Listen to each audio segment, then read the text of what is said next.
There you go. There we go. And the captions are working. Hi, Melissa. Can you hear us? Hi, everyone. Yes, I can. Hi. Okay. 7 o'clock. I'm going to call the meeting to order, 7 o'clock. Welcome to the Select Board meeting of August 4th, 2026.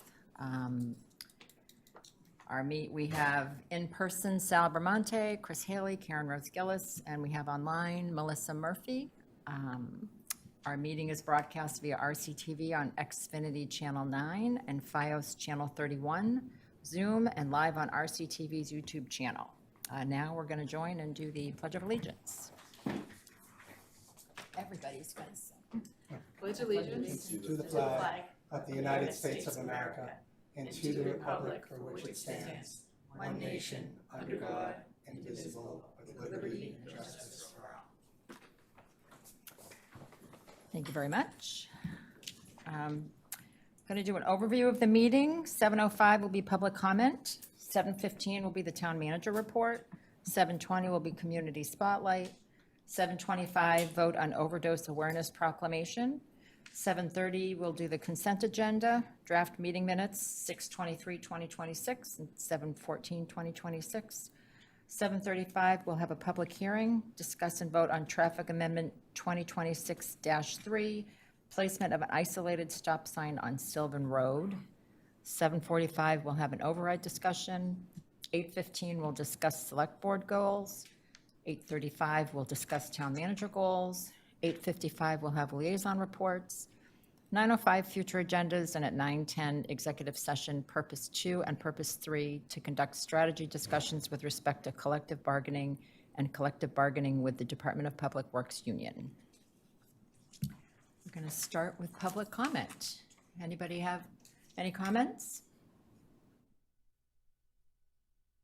Anyone? Raise your hand. Oh, is that my cue? That's your cue. If you have a public comment, I did not pick up the cue. state your name, address, and 2 minutes. to the mic screen. Right.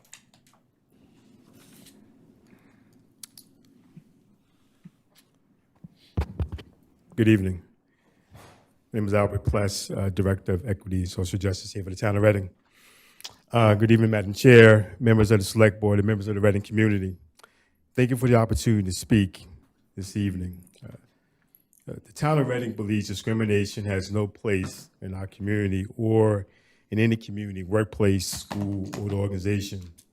Every person deserves to be treated with dignity, respect, and fairness regardless of race, ethnicity, color, religion, national origin, ancestry, disability, age, sex, sexual orientation, gender identity, expression, veteran status, or any other protected characteristic. Recently, a resident seeking appointment to this select board appointed committee contacted my office with concerns that they experienced discrimination by an elected official during the appointment process. While my office, in the role of as Director of Equity, does not carry an investigative or enforcement authority, I met individually with the person who raised the concerns and with other parties involved to hear their perspective and better understand what occurred. My role is to foster dialogue, to offer guidance and support a resolution that is respectful and constructive for everyone involved. I recognize this process is still moving towards a resolution, and that often the nature of these conversations that take time, patience, and goodwill.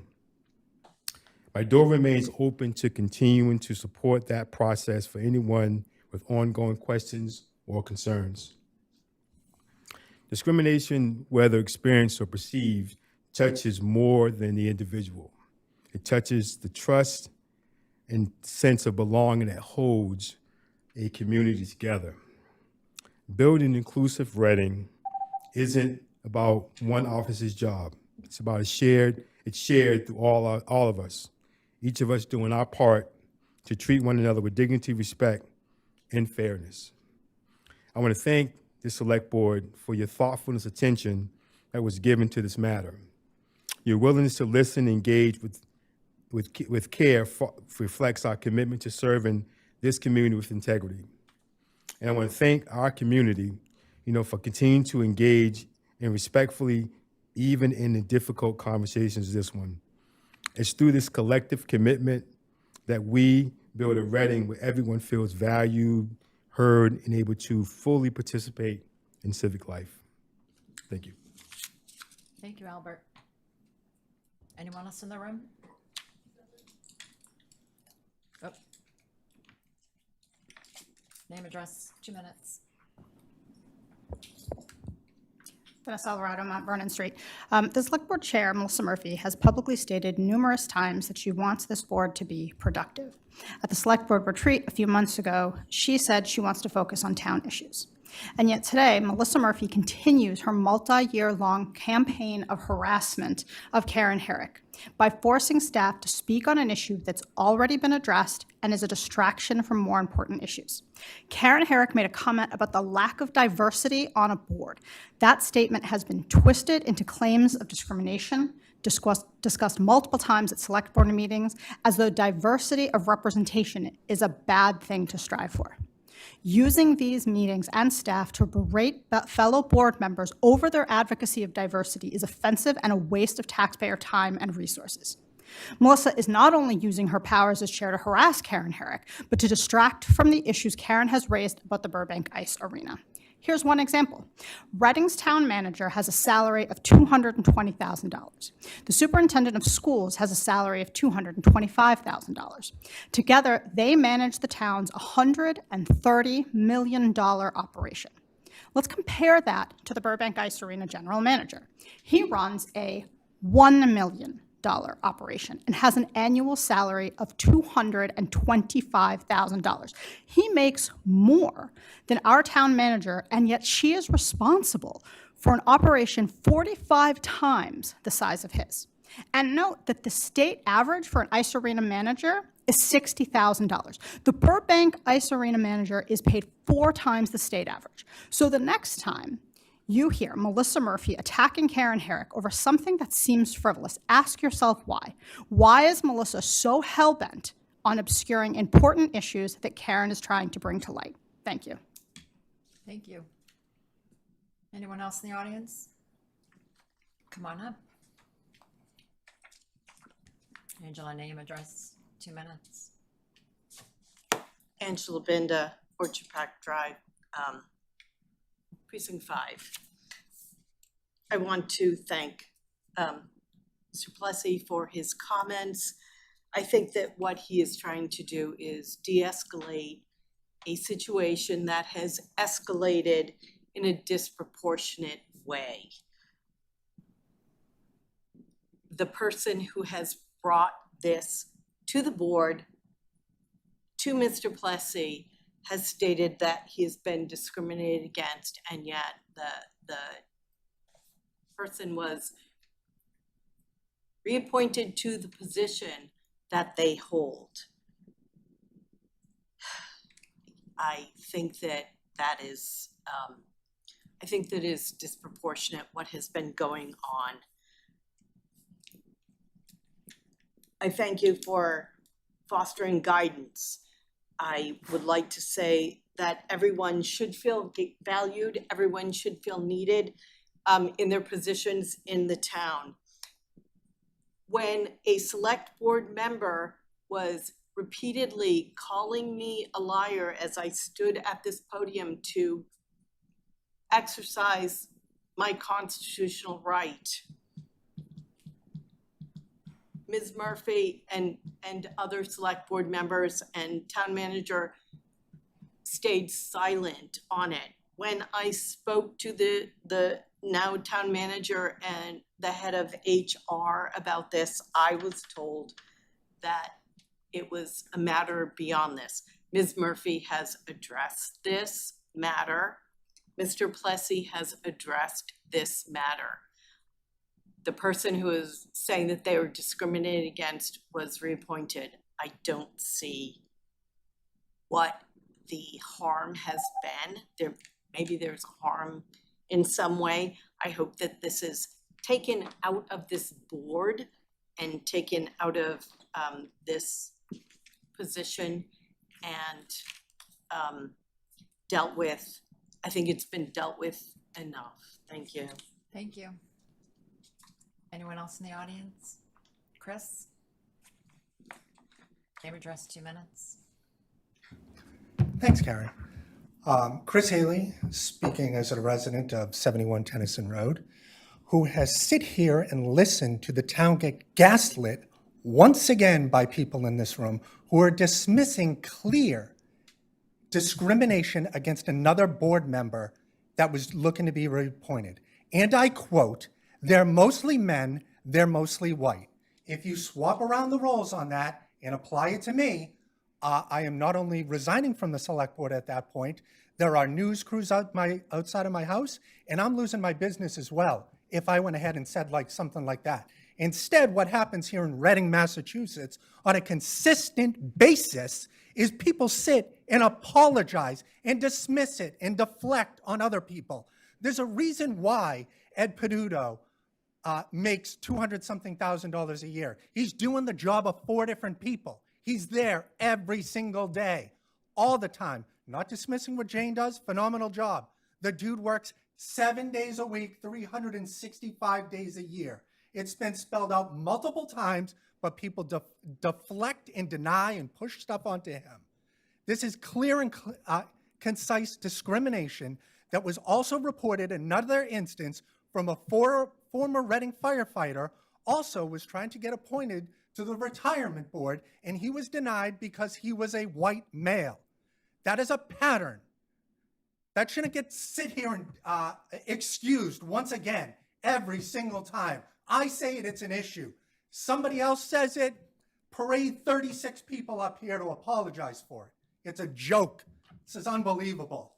And his name's Albert Pless, not Plessy. Anyone else in the audience? Is there anyone online, Maddie? Yeah, we have Linda Snowdoxer with her hand raised. Okay. Let me just ask her to unmute real quick. Okay.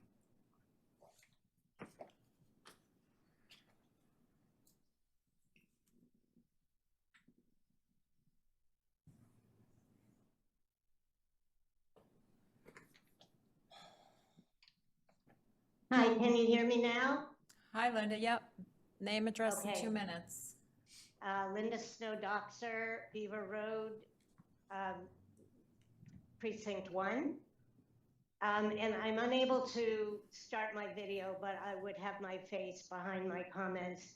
It would be great if the select board would invite Albert Pless to present all that he's been doing behind the scenes, to listen to the concerns of our staff, of our students, of our community. There are plans that I think the select board ought to know about. And I also want to say that there have been people removed from committees for less than the goal of integration, without any reason. So I'm not going to comment anymore on that, but it would be wonderful. There's so much going on to support real conversations about how to move our community forward. It would be awesome for Mr. Pless to be able to present those programs, projects, and the progress that he and his Office of Equity and Social Justice are making. So I'd love to hear the select board in your own time or sooner, put him on the agenda for a future meeting, please. Thank you for this opportunity to speak, and thank you very much to Mr. Pless, Albert, for all the work he's doing to make this a community that all of us can be proud of. Thank you. Thank you, Linda. Anyone else online? I don't see any other hands raised. Last chance in the audience? All right. It's 7:15. We're going to move on to the town manager report. Thank you, Madam Chair. Thank you to the public for attending tonight. So all our staff has been working very hard on developing the budget for FY28, but particularly so our CFO Sharon Angstrom, as well as our communications team of Katie Gabriello, Josh DeLon, Jax Laverty, and Maddie Baptiste. We'll talk more about public engagement efforts later in the agenda, but I just wanted to take a moment to highlight that this work is our top priority and to give the public all the information that we can. I wanted to start with some news about the Link, which is a free regional microtransit service that's connecting Reading and Wakefield, with additional rides available to Leahy Hospital in Burlington and Winchester Hospital. This is an on-demand, all-electric service. It's fully grant-funded, with no cost to the town or riders, by MassDOT's Microtransit and Last Mile Transit Program. The grant was applied for regionally, in including Wakefield, Woburn, and Burlington. As I said, the vehicles are all electric. We'll have at least one wheelchair van available. If you can, there's the map. That's one of them. That's one of the vehicles. Can you show the other vehicle? And that's the other vehicle. That's the one that is accessible, wheelchair accessible. We'll have 3 that run between Wakefield and Reading. We'll launch this later this month, around August 25th. I think it's the soft launch. Riders have to be 16 years old or older, or riding with someone who's 16-year-old or older. The rides are available by app. The app is called Ride Circuit. And or you can, though it's available if you call. You can call their call center. So for people who don't use apps on their phone, you can just make a phone call. We will be putting out all the information. These are ride share vans, so you get picked up, but they pick up other riders and drop off along the route. And again, it's totally free. We are piloting this program for 1 year. We'll see how it works. And for Reading residents, they can ride anywhere in Wakefield or Reading, as well as the 2 hospitals. And then Woburn and Burlington, they go between their 2 towns. So it's pretty cool. Again, totally free, grant-funded program to help people get around the community easier, and I think it'll be really great. Second, an update on the Downtown Streetscape project. Maddie, you can show, this image is from our police drones. And I asked them to fly down and take a picture of it, so that, if you can make it a little bit bigger, Maddie. You can see the paving work that was done. So they did the first 2 layers of paving, and then the last layer will be when they're all done. But it's kind of a neat angle. So the drainage work was completed at the beginning of the month. Roadway reclamation began July 13th. Overnight paving was scheduled on July 16th. And it was quite an operation to have all that done. It was neat to see the residents kind of chime in on Facebook about that experience. Local businesses have been engaged closely throughout the process to support their operations. High Street now has 2 coats of pavement. Sidewalk work, which is phase 4, began last week, including new curbing to improve pedestrian access. So part of what, we'll have this image online tomorrow, folks can see it a little closer, but the sidewalks are kind of getting a lot bigger, and the corners are getting a lot bigger, so it makes the distance shorter for people to cross. So it's better for mobility access, it's better for pedestrians, it shortens it, and it slows traffic down a little bit. The big thing is in late August, this area, this intersection is going to be closed at the end of Haven and High for about 4 weeks, because they're putting in a concrete raised intersection there. It's sort of like a tabletop, so it's sort of like a big long speed bump you go up, and it's going to be part of what makes this downtown area really special, but it takes 4 weeks to cure. So just like the pickleball courts or just like the basketball courts. So that's part of why that piece of it's going to be really painful, but we have pushed our contractors to get this work done before they hit Q4 and move into their holiday seasons to try and reduce our impacts to our businesses down there. The project was funded partially through a MassWorks grant, with the remaining portion coming from a stabilization fund and unexpended project funds. The town did not borrow for this project. So just to give a little bit of detail, the MassWorks grant was $2.6 million. The Smart Growth Stabilization Fund had $234,726. Sustainability account is $400,000. Money's left over from the West Street TIP project, with $313,944, and downtown water improvements had $451,329 left over. So these are how we funded this project, which really, I know Karen knows, because and Chris too, this has been 10 years of work. It's capping off 10 years of work to put all of the utilities, upgrade all the utilities in the downtown, so we don't have to open that road again for 20 years. So it's been, our businesses downtown have really gone through it with a lot of the construction and so forth, but this is the end.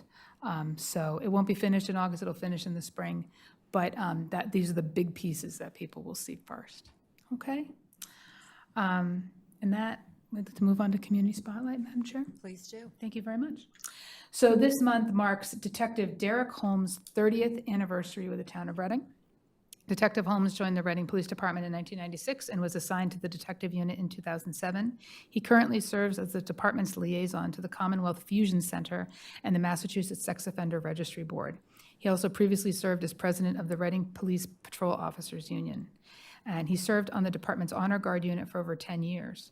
Throughout his career, Detective Holmes has developed a wealth of institutional knowledge and has served as a trusted mentor and resource to officers throughout the department.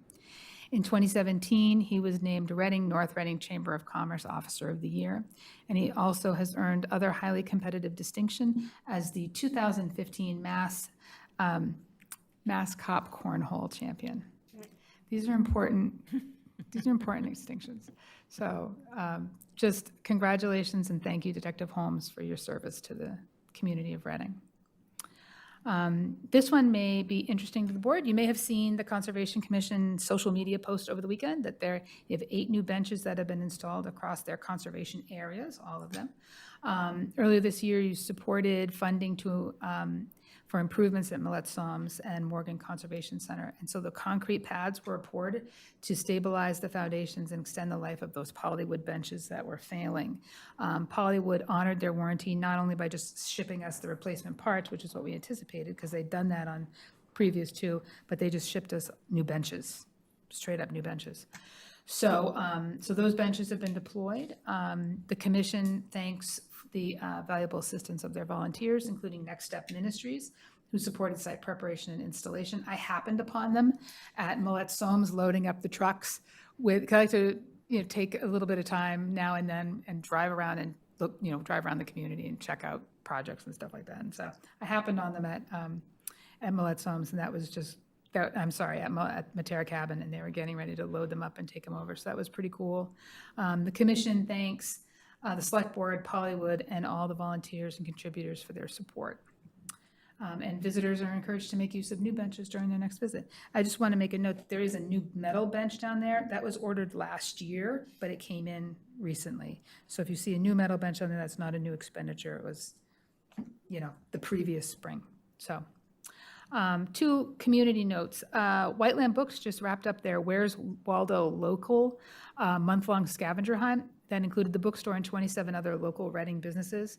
More than 500 passports were given out in Reading, and it's a great family event for the summertime in the community. And so thank you to Whiteland for bringing that kind of fun into the downtown and into the community in general in the summertime. And then finally, I just wanted to give a big shout out to Everything But the Dog. Like many businesses downtown, this pet shop at Two Haven has been mightily impacted by the construction on High Street and with the adjacent sidewalk. So I just want to encourage residents to make sure to keep shopping at our local businesses during construction. Thank you, Madam Chair. Thank you very much. Next on the agenda, it's 7:25. We're going to, we're on time. Vote on overdose awareness proclamation. We have a guest. Erica, did you? We have Oh, hi. our speaker. We do. Hi, everyone. Thank you to Melissa Murphy for, and to Jane for giving me just 1 or 2 minutes of your time to give you a little background on why we asked for the proclamation. My name's Erica Maillet. I'm the director of the Reading Coalition for Prevention and Support at the Reading Police Department. I am in my 18th year of service here. When I came to Reading as the first staff member of the coalition, the call from the community was to address opioid abuse, and that has been our core mission since the beginning. We have expanded over the years to address the fact that addiction is a pretty complex problem. And so we look at addressing not just the issue of people misusing substances, but the roots of what leads people to do that. And so we address mental health. We focus on primary prevention, intervention, and connection to services. And so when we talk about this proclamation, I want you to know that for the last 18 years, we have worked very hard to reduce the number of overdoses, the number of deaths, and overall the impact of pain on families. This is a really challenging thing to experience for people who are directly impacted, as well as the first responders that respond to the calls, the schoolmates, the friends, all of the people that love those that might be struggling. So a few projects I wanted to call out that relate to overdose awareness. We have opioid settlement funds, which are dictated by legal settlements from the misuse of prescriptions that relate to opioids by major pharmaceutical companies, and those funds are strictly designated for specific opioid-related projects. And we have invested in 4 areas in the last year. One of the big ones to save lives has been airway management, working in concert with the fire chief to procure new equipment to visualize airways quickly. So they now have a laryngoscope with a visual camera that allows them to access an airway very quickly. It increases their ability to access an airway from roughly 70% to 96% with the appropriate training. The firefighters are going through their training right now. They are thrilled to have this tool in their toolbox. We also have been able to fund the supplies so that they can continue to use this product. It's something that many communities do not yet have, and it really is at the cutting edge of airway management and overdose response. One of the things that's really important to understand is there could be multiple substances on board during an overdose. Fentanyl is definitely a primary substance, but many people are using multiple substances at a time, and so someone can have a stimulant and an opioid on board, which makes access to an airway more difficult. The second project that we've funded in the past year has been a health educator at the middle school. Our middle school health educator, partnering with the school department, has been able to serve 900 students in grades 6, 7, and 8 at both Coolidge and Parker in substance misuse prevention. We also hired a child adolescent clinician in a part-time capacity, directly serving children, teens, and families working on trauma. And then lastly, we have partially funded a connection to service program, which allows Reading residents to call and get matched to licensed outpatient providers. We have 83 families get connected to services. So I just want to share a few highlights. If anyone's interested in more what we're doing at the coalition, we are under public safety. We have our link on the Town of Reading webpage, and feel free to reach out if folks have any questions. And with that, I'll turn it back to the board for the proclamation. Thank you so much. Thanks. Does anybody, should we ask if there's any comments or anything? Anybody have anything? Did we? Oh, you mean No, on no, the on the board. board. Oh, I think Melissa has a hand. I do. I just wanted to say thank you, Erica, to you and everyone on the coalition for all the work that you do for Reading residents and especially the youth of our community. I know personally how far it goes, so thank you for everything that you do. Appreciate it. Thank you. Thanks.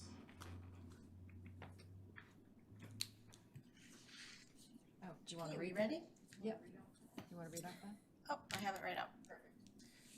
Whereas the Select Board determined that substance abuse disorders were profoundly impacting the town and our residents such that they helped establish the Reading Coalition for Prevention and Support in 2006 to improve community collaboration, reduce substance misuse, and promote mental health. Whereas we must encourage relatives and friends of people with mental and/or substance use disorders to implement preventative measures, recognize the signs of a problem, and guide those in need to appropriate treatment and recovery support services. Whereas the purpose of International Overdose Awareness Day on August 31st is for remembering loved ones lost to overdose and those working with the community to reduce the risk of drug-related deaths. Whereas the town acknowledges that the people affected by overdose are deserving of our compassion and support. Now, therefore, we, the Select Board of the Town of Reading, hereby virtue of the authority vested in us by the laws of Reading, Massachusetts, do hereby proclaim August 31st, 2026 as Overdose Awareness Day, in witness whereof we have hereunto set our hand this 4th day of August in the year of 2026. The Select Board of Reading. Do we have a motion? Move that August 31st, 2026 be recognized as Overdose Awareness Day in the town of Reading. Seconded by Sal Bramante. Roll call vote. Melissa? Yes. Sal? Yes. Chris? Yes, Karen? Yes. Karen, 5-0. Thank you very much. thank you. Thank you. All right, we're gonna move on to 7:31. We're gonna vote on our consent agenda. Do we have a motion? Do you have a comment? I received some edits to the minutes, so Oh, I okay. would like to pull them out of the consent agenda. Okay, we're gonna pull it out of the consent agenda and we're gonna put it, where should we put it? Now? I think now, right? It's for, Or do we want to do it at the end when is we it usually both do sets of minutes? minutes, Matt, or just one? Both Oh, sets? is it at the end? Well, we don't used to have approve them minutes. in. Why don't we put it after liaison reports? Is that all right with everybody? As long as it's good with Melissa. Melissa, is that okay with you? Yep, that's great with me. Thank you. Thank you. Okay, 7:32, public hearing. Discuss and vote on traffic amendment 2026-3, placement of an isolated stop sign on Sylvan Road. You can read the Sound hearing ready? notice. To the inhabitants of the town of Reading. Oh, yeah. What am I supposed to say? You don't- Say that again? To Waive move, the yeah, waive reading. the, Move to dispense with the reading yeah, Oh, of the okay. hearing notice. sorry, I forgot the wording. Move to dispense with the reading. So moved. Yeah, okay. Do we vote on it? Second. You second? Roll call vote, Melissa? Yes. Sal? Yes. Chris? Yes. Karen? Yes. Karen, yes. 5-0. All right. Welcome. Good evening. Good evening. So we had a complaint come into our traffic and safety officer requesting a stop sign on Sylvan Road at the end at Pine Ridge. I have a picture that I had submitted. Just a little background. Pine Ridge is a pretty heavy cut-through road, so that road has a lot of traffic. Sylvan also leads down to a smaller neighborhood. So traffic on Sylvan already has to come to a stop sign because it's the mountain road coming to not a major road, but a heavier traveled road. So they have the duty to stop by law. So we are requesting to put a stop sign there just as a more visual aid to have cars stop. Complaint came in, there were cars rolling through the intersection. So just as a visual aid, put a stop sign there just to make it safer in the area. Makes sense. Anybody have any comments? No? No? Straightforward. Sounds pretty easy. Pretty to me, easy? Yeah. Pretty simple one. It's like one was always there, Yeah. but not really. Right. So, All right. Do we have a motion? Any comments online? I guess I should probably ask. No? Nothing? Okay. So move to close the public hearing regarding traffic amendment 2026-3. Second. Roll call vote. Melissa? Yes. Sal? Yes. Chris? yes, Karen? Yes. Karen, yes. 5-0. Move to approve amendment 2026-3 to the traffic and parking regulations as presented. Second. Roll call vote. Melissa? Yes. Sal? Yes. Chris? yes. Karen? Herrick? Did you want to ask if there were any comments before I finish voting? Are there any comments? Online or in person? No? Yes. Okay. Karen, yes. 5-0.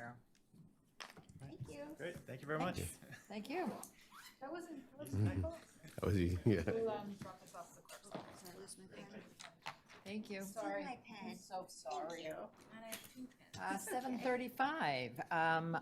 We're going to have our override discussion. And are you going to start us off? Sure. I mean, Thank you. you're running 10 minutes ahead of time. I know. Why? I'm just, we Yeah. could be done before the sun sets. I'm just saying.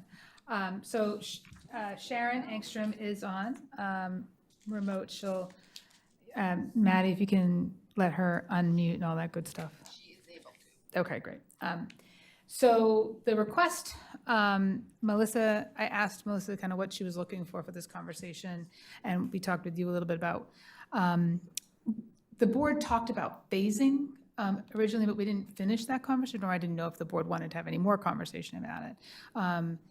Because I think phasing, we were talking about for a larger override, but the board decided to go with the 6.5 number. So we wanted to know if the board was interested in what phasing might look like that. And then if the CFO or myself would recommend phasing at this, but the board should have some conversation about that because it came up in the public domain. And then additionally, I just wanted to put a kind of read into the record, so to speak, where we are with our communications, that we have an override hub on our website. And we are working to make sure that information is always clear and updated. And we have a number of meeting dates in August, September, and October. So these are on the website. People can register for a date that they want to. So if there's a webinar or something like that, they can register for it, and then they'll get their reminders. A few days before the webinar, we shut off that link, and it'll just be a link that goes straight to the meeting. So you don't have to register to come to the meeting. You can just go and join the webinar or the Zoom call, whatever it might be. But we just did the registrations because then you can sign up for something in October, but you'll get the reminder. So I think that makes it a little bit more user-friendly. So we have a lot of dates. And we've also included when there's going to be an override update at the select board meetings on this list. So tonight's on this list. On Thursday, we have an override webinar. It's virtual only. The Thursday, August 6th at 7 p.m. On Tuesday, August 18 at 5:30 p.m., we have an override forum, which is in person with a virtual option at the library. And there's a Zoom registration link for that. And then on Monday, August 31st, we have an override webinar that's virtual only, and that's at 6:30 p.m. So the intention with these dates is to have different times of the day, different options for people, so we can meet everybody where they are. So Tuesday, September 8th at 7 is the regular select board meeting. On Wednesday, September 16, we have an in-person forum with a virtual option here in Town Hall, and there is a link for that. On Saturday, September 19th, we have a 10 a.m. in-person forum at the library. On Tuesday, September 22nd, they'll have the select board meeting, and then on Wednesday, September 30th, there'll be a virtual forum at noontime for people who don't want to stay up late, or the middle of the day is better for them, or it's lunchtime, so you can join. Yeah, so we think that's friendly. Tuesday, October 6th, regular select board meeting. On Wednesday, October 14th, there's an in-person forum with a virtual option at the Pleasant Street Center. On Saturday, October 17th, there's an in-person forum. On Tuesday, October 20th, I'm doing a lunch and learn at the Pleasant Street Center.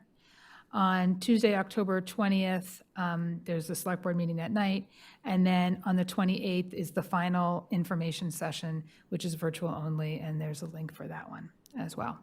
So we will be everywhere doing all the things. But it's really important to give people an opportunity to ask their questions. And as we go, we think that sets of questions will change over time, as people learn more, have different questions. So we want to be prepared and give everybody an opportunity to hear it from us. And we've invited, I think, the board chairs and vice chairs from every, from the school committee, from the select board, from FinCom, all are invited, and we're posting for most of these meetings. The attendance may drop off a little bit as we go, I think we have 50 people registered for Thursday's forum. So that's a pretty good, it's a pretty good amount. So that was the big thing that I wanted to kind of get in the record, just let folks know. We have lots of information online where we're talking, like you can go back and look at all the different forums and listen to the conversation or read the minutes. And we have, fact-based questions on here as well as some FAQs, and we will continue to add to this as we see them come in. And we're all about myth busting. We definitely want to have those questions brought forward so that we can make sure the correct information is in the public domain. And so, so Sharon is on, and her camera is on. There she is. Hello, Sharon. So we spend a lot of time together. We are besties, and it's great. Part of the conversation we were talking about is a phased option the right option for Reading? With this particular override, what it would allow is the tax levy, if approved, would increase that $6.5 million. But we would, if we were phasing it, would borrow less than that the first year, and then the remainder probably in the second year with a 6.5. But what are the consequences of that? What would that look like? And so I've asked Sharon to talk a little bit more about how we would, if the board wanted to do that, how we would kind of get down to that 5 or 5.5 number without going overboard on free cash and kind of still maintaining the discipline of keeping that tagged to capital expenditure. So with that, Sharon, do you want to give your background there? Sure, Please. thanks. Thank you. Thanks, Jane. I'm just going to share my screen so we can look at a slide. If I can see the share screen, there we go. Can we all see that? It's coming. There you go. Okay. Can you make it bigger? Can I make it bigger? Please. Yes. I wonder if I put it in slideshow format. Is it bigger on your screen? Like I can see all of it, I think, on mine. Yeah, it's a little bigger. Can you see it or no? Yep, we can see it. Yep, Okay. 6.5 over 2 years. So I was trying to give some options if this is something that the select board is interested in. However, our structural deficit is so large that the $6.5 million requires us to use at least $3 million of free cash just to fill the structural deficit. And we were planning on about 300,000 of kind of freezing positions or, restructuring. So that 6.5 is kind of the lowest possible number we could go.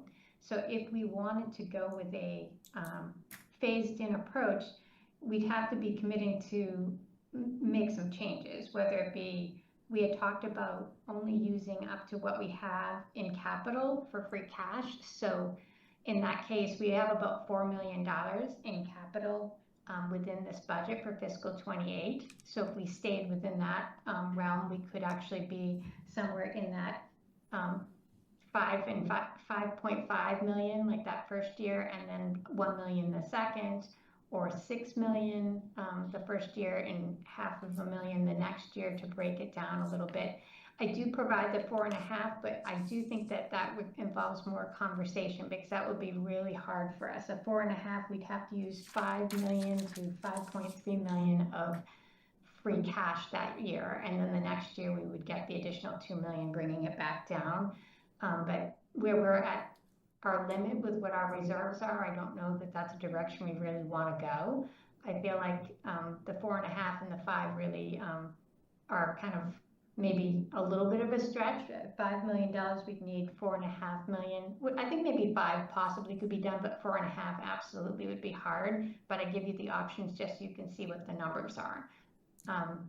We can do a lot of different things. I mean, in this budget for fiscal 28, we do have the new buildings and the additional expenses related to them for the full year, so that we have a baseline of a full year, knowing that there will be regeneration doing that, because both buildings won't be in place for the full year. And so we could use the free cash knowing that we have a lot of regeneration built into that first year, because Killam and Recal may not be in place for the whole year. I know Killam is more likely to be there at the beginning of the fiscal year, whereas, Recal is going to be the beginning of the fiscal year, and Killam closer to like the middle of the fiscal year.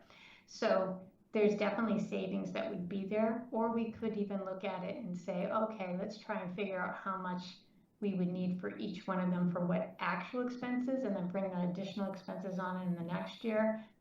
I guess it's just a matter of what does the select board want to do? I guess we were hoping that the phased approach would be something that we'd be looking at if the numbers were larger. However, 6.5 isn't a small number either. So I feel like it really is up to the board what they want to do. And then we have to figure out how do we structure it so that we're not using an enormous amount of free cash in that first year to make that work.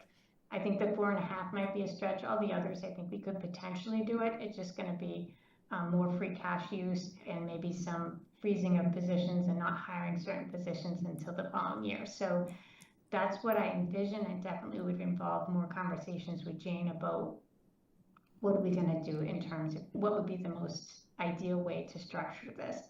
I do see that the numbers look a lot better, like a $500 increase, that first year is better than a $736 increase, which is what the total impact is. So spreading out may make sense, although I will caution that fiscal 29, that next year, where we would hit them with the second phase, we would be hitting them with the second tranche of debt more than likely as well. So that's something to consider as well. I mean, the impact in the second year is very small, and I would expect that second tranche of debt to be smaller, given that I borrowed about 60% of what I needed for both projects, and both projects are coming in well below budget. So my expectation would be I'd be borrowing a lot less. But 3 years in a row, having your taxes go up $500 or $600, it's a lot. So I want to hear from the board what their feeling is on this. Based on what you're seeing here, do you think that this provides enough relief, or you do want to phase in, or do you want to just have it just be 6.5 and it hits in 28 and no phased in approach? And if you do want to do a phased in approach, at what level do you think it makes sense? All right, let's open it up. Who wants to start? Chris. Thanks, Karen. And thank you, Sharon, for that. For me, I understand the whole 4.5 million. You don't want to do that because it's difficult, where then 5 and 1.5 becomes, somewhat manageable, but kind of a stretch. But I think that's more of where I'm at, is the 5 and 1.5. I'm not for 6.5 all at once either. That's just no thanks. So I think the 5 and 1.5 kind of scenario makes the most sense with me. And then we don't have to take the entire 1.5 million. Is that correct, Sharon? If we take the 5, then we don't have to take 1.5. We could take 1.2 if we decided. Is that the case? Yeah, I mean, if there wasn't a need, we could leave some of the levy on the table, yes. That's always an option. Here in Reading, because we don't have a big commercial base, I mean, we tend to have to tax to the max. We don't leave a lot of excess capacity, so I guess it's possible that we could do 1.2, but where 6.5 is what we're asking to approve, it's very likely we'll use most of it because we do have a large structural deficit. Yeah, what I think, like I mentioned previously, is that we have to see about still continuing to sharpen our pencils on free cash use in general, and just spend less free cash so we have more in our reserves for this. Because I know you mentioned, Jane, about having the FAQ and all this stuff, but the questions are coming on what have you cut, what hasn't been cut, what is going to be cut, what's true, what isn't. It's all coming. So I think that we have to show, the good thing is the health insurance that got renegotiated. Absolutely, that's a bonus. That's why these numbers aren't even more super inflated. Big win in the win column, but people don't care about, we could have got 100 million. You see the comments online just like I do. The town of Reading Post are getting ratioed to death, and you have to stem the bleeding, and your FAQ will help. I think whatever we have at the forums and all that, every question that's done, that's non-duplicative kind of thing, has to all get put into a working document. So, you can say that, this has been answered before, it's over here in our document, and keep linking to that so everyone always sees all these questions that are going to be asked 100 times. And they should be asked 100 times and 101 times and so on. Everybody should just keep questioning both the positives and negatives with this and make their own informed decision. So just update the FAQ continuously. And what's the other item I had written down? Is there a difference between a webinar and a forum? So Thursday, 50 people signed up.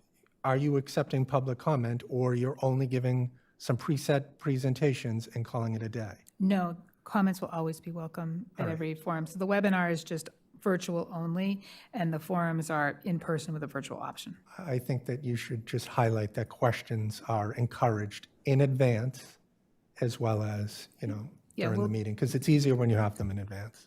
We love them in advance. In fact, we have a special email account. It's override@readingma.gov.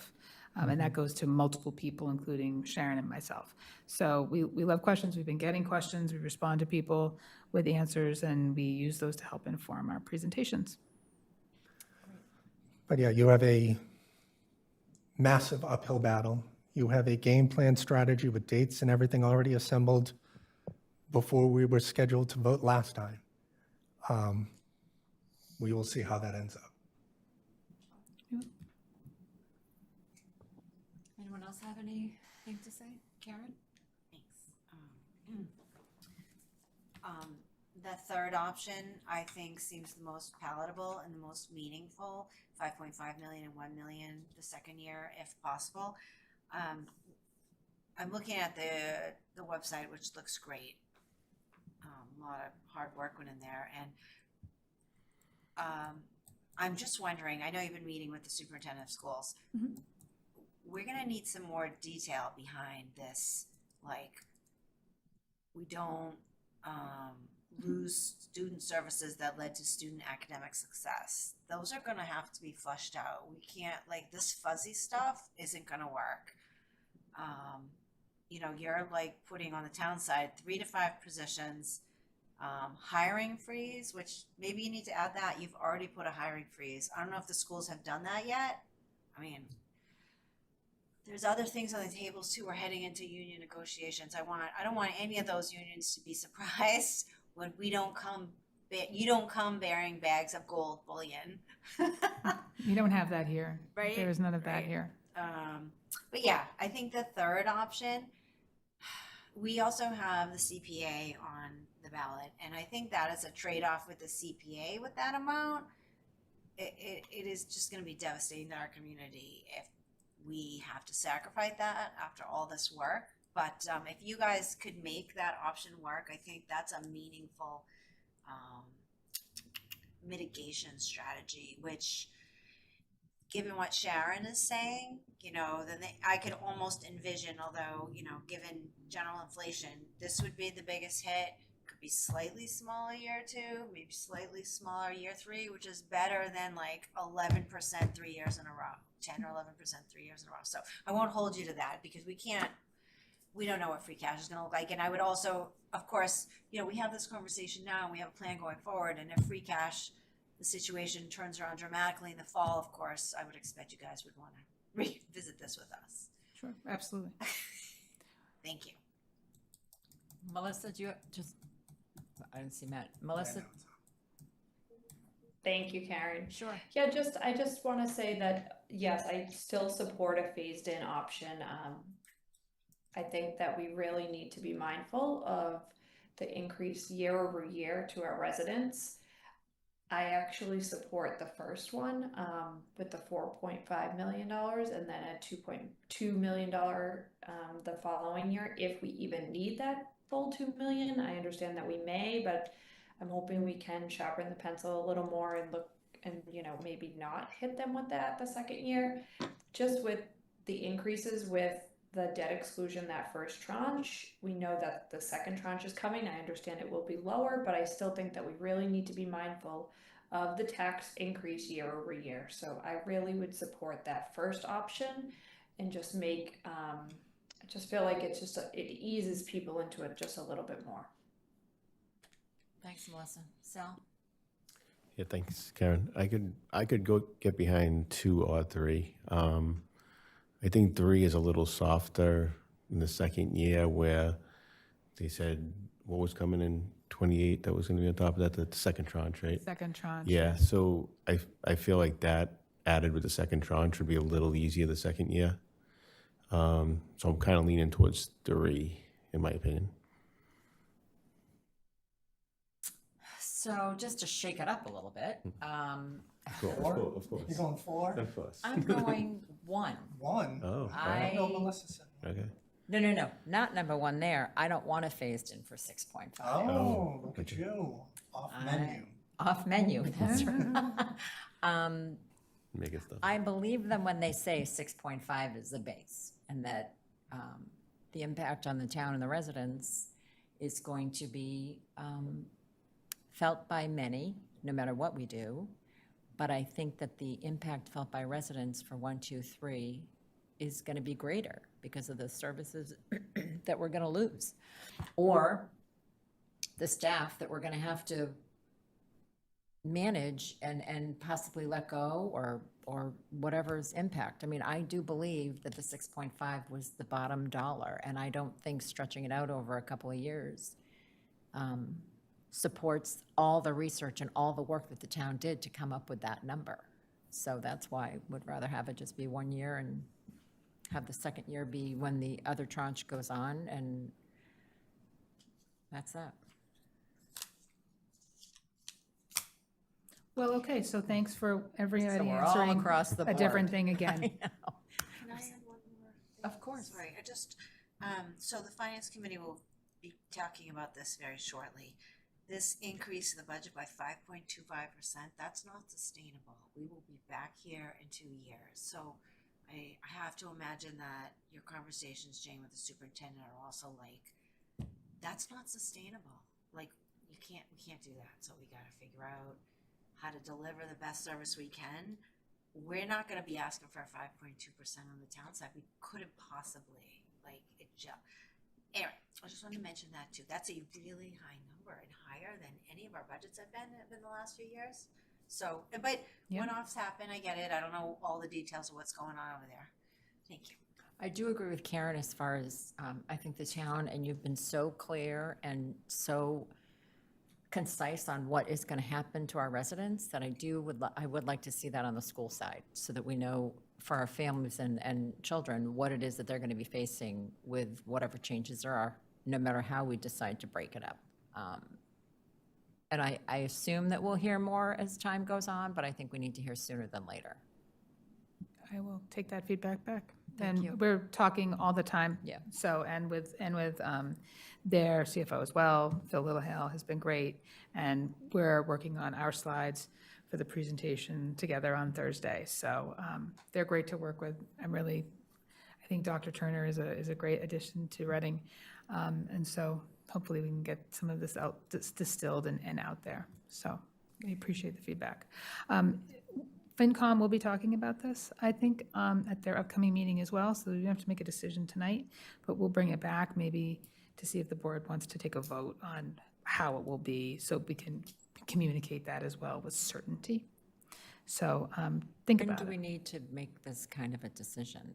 Do we have to even make it Maybe in before we vote? September. It would- Okay. You don't have to make the decision, but if we want to explain to people that it's not 6.5 at the beginning, or maybe it is 6.5, like whatever it is, if there's any sort of advantage to the approach that we choose, we want to be able to communicate that with a lot of time. Okay. So, we understand that as you go through this process, you're also sort of building the ship as you're sailing it.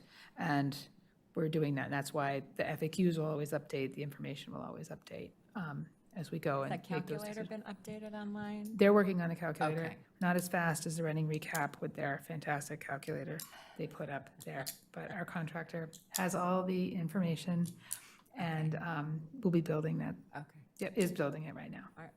Okay. Thank you. Anybody else? No? Thank you for that great feedback. Nice to see that you're all on the same page, as usual. As we There's usually are. no OMLs here, Jane, none. No. It's 7:59, and we're going to move to discuss select board goals.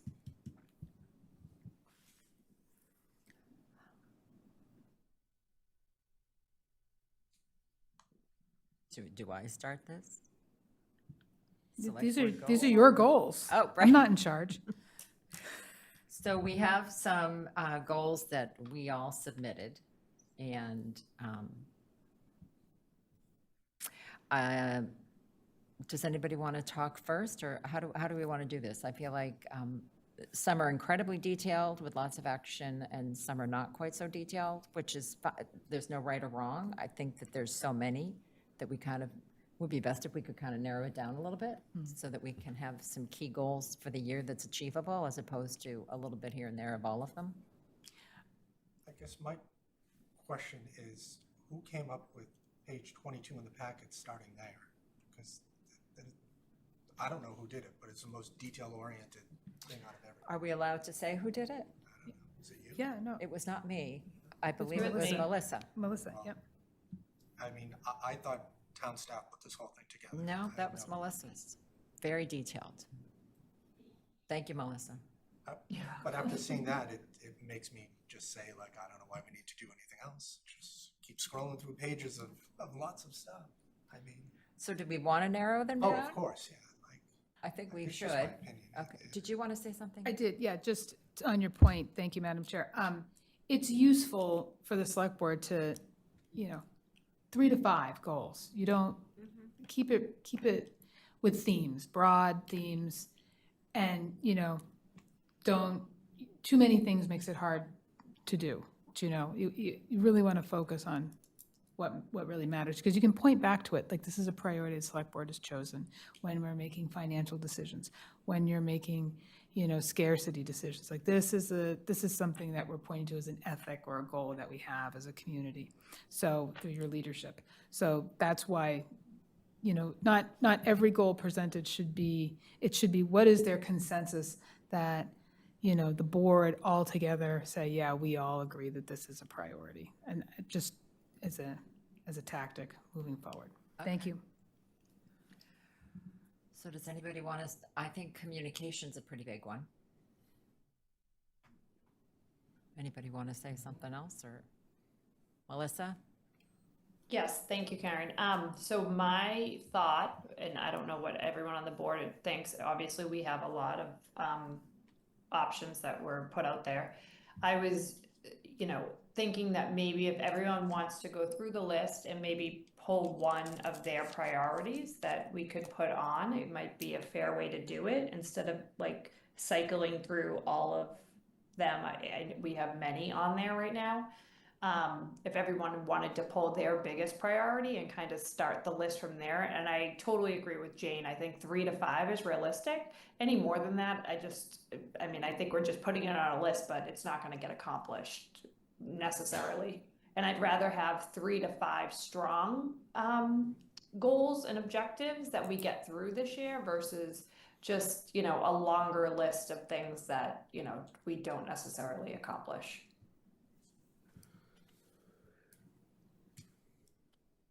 That sounds good to me. Sounds good. Yeah. Do you want to start, Melissa? Sure. So the first, my number one would be the one that I'd like to put forward, which would be, improve the public understanding of the town's financial position. I just think that's extremely important over the next year. I know that the vote will be in November, but whether it passes or it doesn't, I think either way, we need to be very clear on how we're spending the taxpayers' money. So for me, improve public understanding of the town's financial position would be my number one select board goal. Okay, thanks. Sal? I would say the long-range financial stability would be my number one goal. Chris? I'm always with communication, transparency, everything that we can do to just keep increasing that, whether that's, the select board getting their own Facebook page or something where all of our stuff gets put up, but that's got to fall on somebody else to kind of manage that scenario, because I know the town clerk just started a page kind of thing, but maybe there's some select board stuff, because there's always more ways to outreach people. You just got to hit the mark any way that you can, just to keep, bringing that stuff up, that a lot of people don't realize that, we were supposed to have like one July meeting and then all of a sudden we had 4 or 5. Things come up, that's the way that it goes. And, we all try to be here and do our best for the community, but anything that we can do to just keep, better in improving upon that. Obviously, when I get into my town manager goals with AI and everything else, that would be able to aid in this kind of effort as well, but I'll save it for that. Okay. Karen? Thank you. So, we have two major building projects, and this is where the rubber hits the road. And, we talked about long-term financial stability of the town. We cannot let those balls drop. We have $150 million of capital on the line, of taxpayer money on the line. So, the top three are getting this override so that we don't create more chaos, getting the override done, and we get lots of bullets under that. Recal and Killam have to be completed. That frees up staff time to work on the other things that we're talking about, long-term financial stability of the community. If we had something else that could be worked on, I know staff does a great job of going after grants and us bringing into grants. As part of the communication to the community that we've been talking about, I'd love to see more of a centralized, easy to point at, like, yeah, this is what's coming in. We kind of hear them on a rolling basis, but there's no place to go and track them down and just, Yeah. We did have Fidel do that one year. We just said, could you just come back and give us a summary for the 9 months? And that was like one effort, but maybe that's something little that, again, I think that rolls under long-term financial stability and planning and being thoughtful. Okay. I agree with all of them. I really have had a lot of people say to me that they would like the sustainability officer position looked at, especially if we can have a grant pay for it. So that, I don't see that as being in the forefront for this year, but I would like to look at that in the background myself to hopefully be able to expand on what the town can do in that aspect. But I think the financial part of it, the override and the projects are a pretty big part this year. So. Okay. So what I kind of heard with 3 goals, sort Yeah, of I feel 3, like they're kind of sort of similar. improve public understanding of the financial position and establish long-range financial stability, something along those lines. Both of those kind of go together. Communication, transparency, and community engagement with some structures and strategies around up-leveling that work. And then managing our major capital projects to completion, to bring them in on time and under budget. And then you had sort of like a sustainability, I don't know if you want to have like a green initiative, kind of general green initiative, something. Yeah, I think there's a couple of committees that can help us with that, kind of start that rolling. So we'll talk to the committees on that and perhaps maybe halfway through the year, touch base and see where they're at. But I think that might be the right way to move it forward, having them do the legwork. Not that I want to put anything more on their plate, but they're pretty involved in that. I think the communication piece is going to be huge because I do know that there's a lot of people that even have no idea we're going to have an override. So I think if we can somehow, I think that's going to be a big bite. And there's a lot that's come that, can be done under communication. I've talked like how they can utilize tools to better communicate with their different constituencies as well. I know, for example, the Council on Aging is working on a survey for what they want to see coming down the pike. So that's something that they'll be launching soon, I think, as well. So other boards, committees, commissions can avail themselves of different tools that we have in our communication Swiss Army knife, so to speak. But yeah. Okay. All right. All right. Anything else?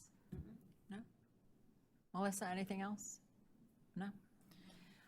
All Nope, right. I think that set is great to move forward. Okay. Okay. And it is 8:10, and we're going to discuss town manager goals. All right. So I put in your packet, also congratulations for being early. I put in your packet a summarization of the goals that I presented previously. There are 8 here. You are welcome to whittle down the list if you wish. But these are suggestions, or you can change them. I'll read. How about I read them into the record? Would that be Would useful? you like to? I mean, the public can benefit. I beg your pardon? They're in the packet. They're okay. They're in the packet. Thank you. And this is not the first time we've seen them, so they've They been are in the not. packet twice. Nope. So. Most of these align with the things that you just said, the three Yeah. goals that you guys established as well. Is our goal to check in on these, halfway through the year or quarterly on all of us, our goals and your goals? Is that part of our It can be. I planning? mean, I think it's, and nobody likes surprises, right? Right. And I, for one, when you guys do my review at the end of the year, don't want to be surprised. So I think we all want to go marching forth together with great success. But yeah, we can check in on these when I do my weekly updates and my monthly updates to the community. I'll highlight, as these things go, which goals they align with so that you'll kind of track that or say, like, these are progress toward goals. This is, that'd be great. different things that we're doing and how it all kind of ties together. So that's why I was like, got to get these goals together so that there's a little bit more, nuance and meaning in some of the work that we're doing. that's a good Why, idea. how it's looking longevity. Great. Yes, ma'am. And my dream, this is my 7th year of having this dream, is that when we are sent the town manager evaluation form, it matches the goals that are on this form. Because it doesn't. And you're like, it takes way too long. Make my job easy. I mean, if you want to give me top notch, rankings, I will make it so easy for you. No. But I don't know if somebody in your staff has the bandwidth. It's not a complicated form, but the goals do not match what we do, and they never have. And so you're like trying to put a hexagon nut into a round hole, and it makes it painful. It shouldn't take a half a day. No, It it should takes be hours. It should be pretty straightforward. Yeah, we can The do that. structure's okay, Can I we work think. on that? Sure, To I'll make just it easier for all? I'll just do it. It'll be fine. It'll be Well, let's fine. get an intern to help you out. Right? I don't have any interns. There are no interns. Find one. September's Well, coming. we believe in paying our interns. We don't believe in free labor, so we don't have free. But- We have paid. Okay. That's paid work. Yeah, that's kind of an ethic that But changed. some colleges, like, Give For- credit? We do Yeah. it. We do if there's credit. We Yeah, will do. okay. We will work with people if we they might have know a credit some who might- program. I don't know. Yeah. There's some colleges around here that they're no pay. They want to do meaningful work, and I think that's meaningful. This is meaningful. Maybe we'll, Something you can put on your resume. exactly.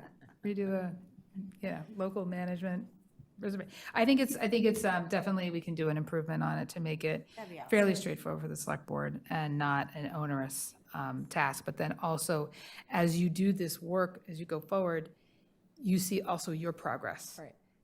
And the community's progress. Like, we are making real progress every single day. It's not just day-to-day operations. There's longitudinal work that's happening daily too. Okay, Thank you. Thank you. thank you. So we're all good with these goals? Yep. Yeah, thank you for. Looks like you'll be busy. A little bit. Okay, thank you. Yes, sir.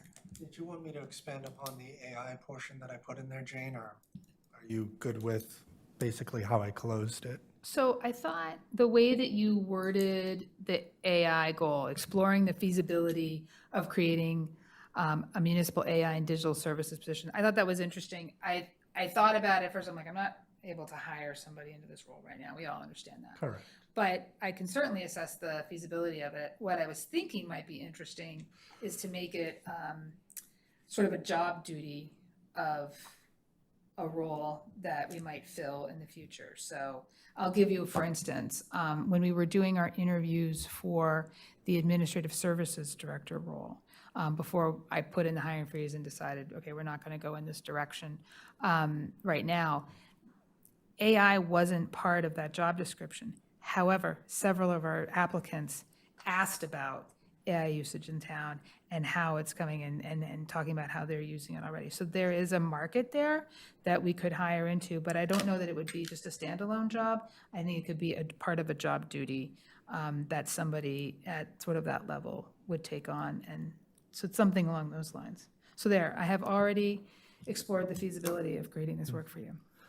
Well, that's why I ended it would be just to take an inventory of the town's existing vendor contracts, technology-related expenses to identify services that could be potentially consolidated, brought in-house, or replaced.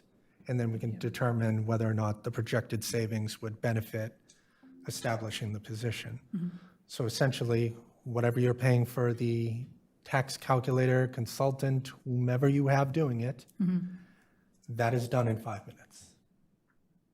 I mean, that's what it is. I could be doing it right now while we're up here.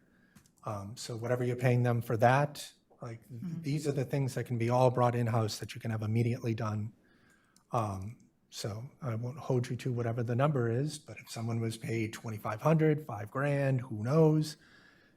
Maybe I'm way out of whack on those numbers, but those just get eliminated immediately. 5 minutes done. But there's other things, other contracts. Obviously, we have to keep Microsoft for, email and those aspects. Same thing with Word and all that. And, like the security licenses for the cameras. But anything else, whatever Laserfiche is charging us for all the document and inventory that they're keeping with that, a couple hours and it's completely gone. Like, these are the things that I know are capable of being done. And if you're telling me, hypothetically, if Laserfiche was $25,000 a year, I eliminated $25,000 in a weekend at the beach, is all it would take. And these are the kind of things that the town has to be exploring when we have to see about really sharpening our pencils and cutting budgets. We're not losing employees because of that. We are just adding someone that's able to complement all these other positions as well, and just trying to refine things down to take them in-house. Because if we don't act on this now, you're just going to get blown away in the next 3 to 5 years. Like, this is, it's just taking over. So just see what you can do about just taking stock of inventory with Kevin and just seeing, like, realistically what can be done. Because I know there's confidential information, all these other things have to be handled for legal reasons, certain ways. But public documents that are public, I mean, that's the whole point. So. Yep, no, that's great. I appreciate it. It'd be a challenge goal. Is that everybody? Well, we're going to move right along. At 8:18, we're going to do our favorite section liaison reports. Melissa, would you like to start? I actually don't have anything tonight. I mean, I've attended all of our override discussions, FinCom, listened back to school committee, but I don't have anything else to add this evening. All right. Sal? I haven't gone to any in the past week, but I've been driving by the Recal Center and they're pouring a lot of cement there. Drive by almost every day. There's a lot of action. The road's closed, so you can just sneak peek at it, but they pretty much brush you along. They won't let you look too long, but it's definitely coming along well. Nice. Chris? Thanks, Karen. Yeah, same scenario. We've been dealing with override stuff this whole time. So all the meetings that we've had on that. But I just want to mention that the 11U boys beat Vermont in New Hampshire, and they play Maine tomorrow for the trophy for the Reading Little League. So it's good to see those great group of kids, just, lots of first here in Reading. And, I don't want to jinx stuff, but it's looking like the scores that I'm seeing, it's wild. Like, so good for them. But yeah, that's it for me. Karen? Thank you. I attended the RMLD CAB joint meeting, and they spent a good couple hours discussing the roadmap to net zero carbon by 2050, and lots of policy work in there, reporting. They need to report their progress back to the state, talking about handling certificates and managing the portfolio. There was discussion about, they tell us they're about 50% green, but a lot of that is achieved because we're playing Monopoly with the green credit certificates. So, it's valid, but one of the commissioners is like, I don't want to give people the wrong impression. And I think part of the issue is there's not that much green energy yet. So the recs still account for a lot of we're at 50% and that's how we're getting there. We are all getting new meters and collectors are going out. I'm not sure what the collectors are. Reading, I believe, has started and will be finished in early September, new electric meters, and then the rest of the 4 towns will start and they'll be finished up in 2027. the financial update, the mid-year financial report showed that kilowatt sales were up by 3.5%. And interestingly, the very cold weather in January and February kind of drove that. But that's good news because our return on owner's equity formula is based on hopefully increasing kilowatt sales. So we'll see how that goes, but that's promising. I mean, it's budged. It was budging like 1% a year. It's not, but still, we'll take it. We need it. And the Wilmington substation is underway, and so I believe that is a $26 million project, and they've expended about $15.5 million. There's about $11 million remaining, and that's it. Awesome. I attended the Commission on Disabilities meeting. They discussed their reviewing other neighboring towns' commissions, policies, and procedures so that they're not starting the wheel, all over again. Community education. They started discussing the snow removal bylaw and the impacts on residents, working on ways of getting their message out to the community, just basically letting people know they're here and they're willing to listen to people and their issues. They're working on getting a lot of data from the other commissions so that a lot of surveys going out to these, and they're calling a lot of these people and emailing them, so they're doing a lot of hard work, and they're working on a mission statement. Town Forest Committee, I wasn't able to attend the meeting. It was a walkthrough where they're having some professionals do the invasive plant treatment. I hear that went well. Housing Authority went to a meeting. They talked about capital projects, priorities, including bathroom rehabs, water heater, paving project. Going to discuss the possibility of revisiting the dog policy. I'm going to meet with Katie this week to talk about some residents' concerns for my office hours. Recreation, I attended about 20 minutes of my first recreation meeting, and they talked about the noise permits for the boys on the field, on Hunt Field. So I'm looking forward to the next meeting.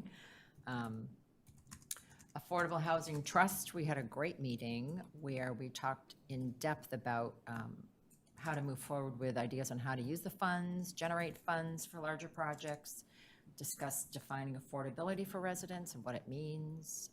Some see it as low-income housing, others see it with rental assistance and financial assistance in emergencies. Andrew and Olivia are awesome and have given us great guidance and ideas, and it's a really good group. Food pantry, current needs are laundry detergent, tissues, canned chicken, mayonnaise, and toothbrushes. Summertime can be a quiet time for donations, so please remember you don't need to stop by and donate. They have a wish list on Amazon. So if you go to the website, you can click on the wish list and it takes you right to the items that they're looking for, and you just do your usual Amazon click and send, and it goes right to them. And that's that. It is 8:24. We're going to talk about future agendas. I think we have minutes. We have minutes before this. We're going to talk about minutes. I had the arrow in the wrong place. Maddie, you said they are amended. Yes, I received some suggested changes to both sets. Of course, I can't see. Sorry, I'm trying to make. No, it's not you. It's my eyes. Can everybody see? Am I in the way here? Is that better? The prompt gets in the way at times.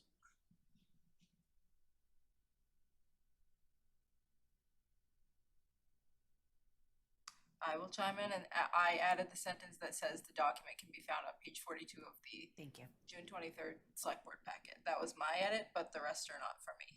Okay. Yeah, I'm fine with. I'm fine with it. Melissa, are you okay with that? Yep, look good to me. Sound? Karen? Yep, yep. Okay. Wait, I think you just passed one up top.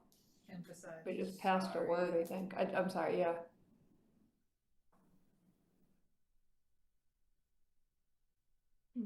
Okay.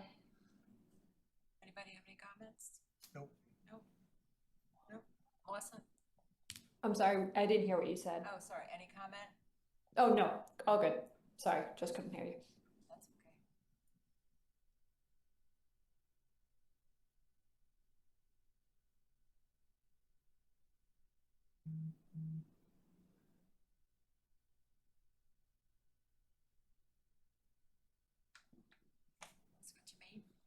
Melissa?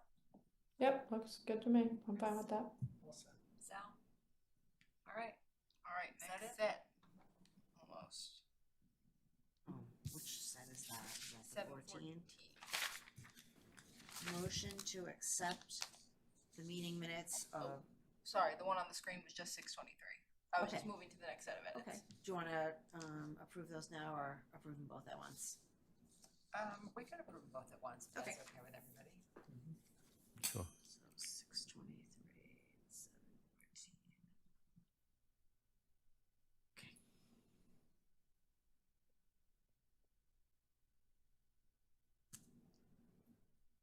Sure. Sal? Everybody okay with it? Any Yeah. comments?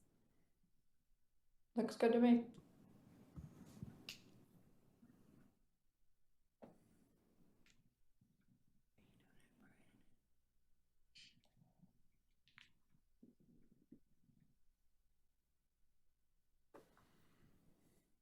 Okay. Sure. Melissa? Hold on, 6,000. Sure. Chris? All set. Sal? Yes. Okay. I think that was it. Oh, no.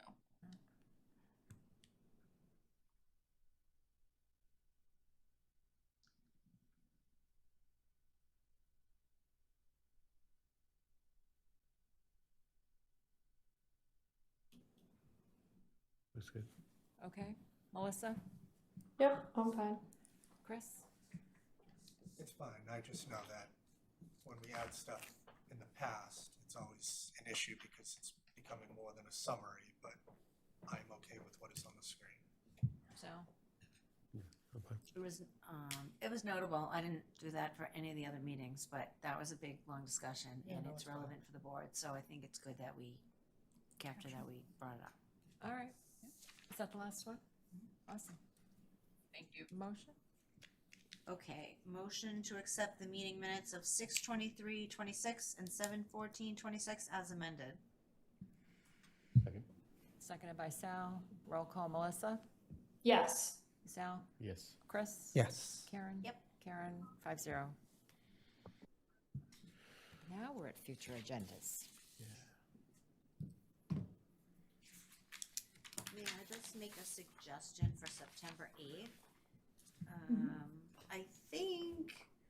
I think I would like to see that naming policy be a discuss, and then you can put possible vote, but I think that is gonna be the kind of agenda item where we may hear from the community and they may have opinions, and/or that'll be the first time we'll be discussing it, and we may have some thoughts that might percolate between the two meetings too.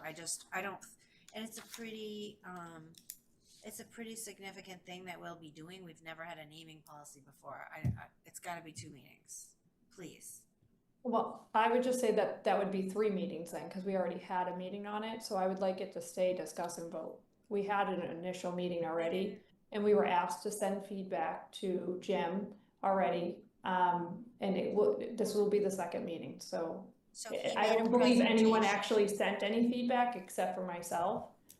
So, we're gonna put it on for discuss. I'd like it on for discuss and vote on September 8th.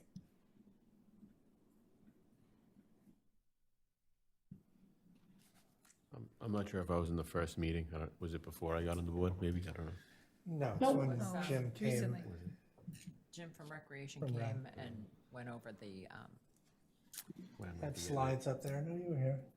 it. Okay. I must be I blanking think it out. was either the last meeting or the one before that. It's hard to keep track with overrides. It was a flow chart. Okay. Yeah, there's a big flow chart. It was a big Okay, flow so- chart. All right. Right. We got some homework to do, sorry. Yeah. It was brought up at the rec committee as well this last meeting. Madam Chair, if I may, even if vote is on the agenda and the board's not ready to make a decision, you don't have to vote. But it gives you the option if you're ready. Okay, You well, know. so for so many years, we had the discuss and vote at a different meeting, that, for me, that feels like pressure, and I would not like to have that pressure, I'd like to get it right, that's all. Thank you. anything else? If I may, I'd like to add, to the, September 22nd meeting, the ACE committee is gonna come and give us an update. So if we could just add that to September 22nd, that would be great. Chris? Thanks, Karen. I don't see the discussion regarding the Pleasant Street Center on here at all. And I know we had brought it up probably at the meeting that Jim was at about adding it to that. Yeah, it needs to be maybe the September 22nd meeting. Whichever one you want to, but we have to have a discussion on that. Yep. And that will include, like you can send the assessment to us and we can talk about the findings. Yep. Okay, thank you. And the permanent building committee, will they have had a chance to look at it before we get it? Yes, that's why I said the That's second on their meeting. meeting Yeah, tomorrow? it's going to be at the beginning of September. Okay, Yeah. great, perfect. Yep. Anything else? Actually, one more thing. I think, do we need to adopt the changes that were made in our charter? I have that on my list for the fall. Do we have to do that as We were the majority vote. We were told there were at least one. I don't think we needed to adopt all of them, but. Okay, so yeah, do Laura's we the I need? can source of follow up this. with Hiria. Yeah, I can follow up with Hiria and Laura. Yeah, just like, yeah. Because we just Okay, did great. the alcohol thing from the, Because it changes our voting as well, so it clarifies that it is the majority of members present is. Right, I know what you're Yes, talking about. That is a Yeah. change for us, okay. but I think in our policies, it ends up saying just majority vote. And Ivrea was always interpreting it based off what the charter said. Since the charter has now been changed, we are still interpreting it the way that the charter is read. So I don't think we have to change it, but you can find out. But the practice might change for the board. Because it was always like, well, is this substantive or is this administrative? If it's administrative, it's okay. If it's substantive, then, it was always like, we needed 3 positive votes because that was the majority of the board. And now it's substantive. If only 4 people are here, it'll be 3. If only 3 people show up, it's 2, and that's okay, where that was never okay before. But she could, refresh your memory. Yeah. All right, Yeah, thank no, you. we'll follow up on that. They took forever. Maddie, make a note of that. Follow up on that, okay. Anything else, Melissa? Nope, I don't think so. I just went through my list. I don't think I see anything else that needs to be added right now. Okay. Are the override things on here, Jane? No, we have to add in If you can override. add It's just a part of all- the discussion. Yeah, every single spot. And then, Yes, I will, when we do our agenda meetings, I always bring up override needs to be added, just, any updates. and just make sure we're posted for every single one of them. I know it's annoying because there's like 12, but it is what it is. Better to be safe than sorry. Correct. Yep. All right, moving along, 8:34, executive session purpose 2 and purpose 3 to conduct strategy discussions with respect to collective bargaining and collective bargaining with the Department of Public Works Union. Do we have a motion? Yes. Move to enter into executive session under purpose 2 and purpose 3 to conduct a strategy session with respect to collective bargaining and collective bargaining with the Department of Public Works Union as an open meeting will have a detrimental effect on the bargaining position of the select board as declared by the chair to invite town manager Jane Wellman, Human Resources Director Sean Donahue, Assistant Human Resources Director Annabella Battista, Public Works Director Chris Cole, and Executive Assistant Maddie Baptiste into the executive session and to adjourn from executive session and not return to open session. Second. Thank you. Roll call. Melissa? Yes. Sal? Yes. Chris? Yes. Karen? Yes. Karen, yes, 5-0. Right, so am I adjourning? Yep. We're adjourned.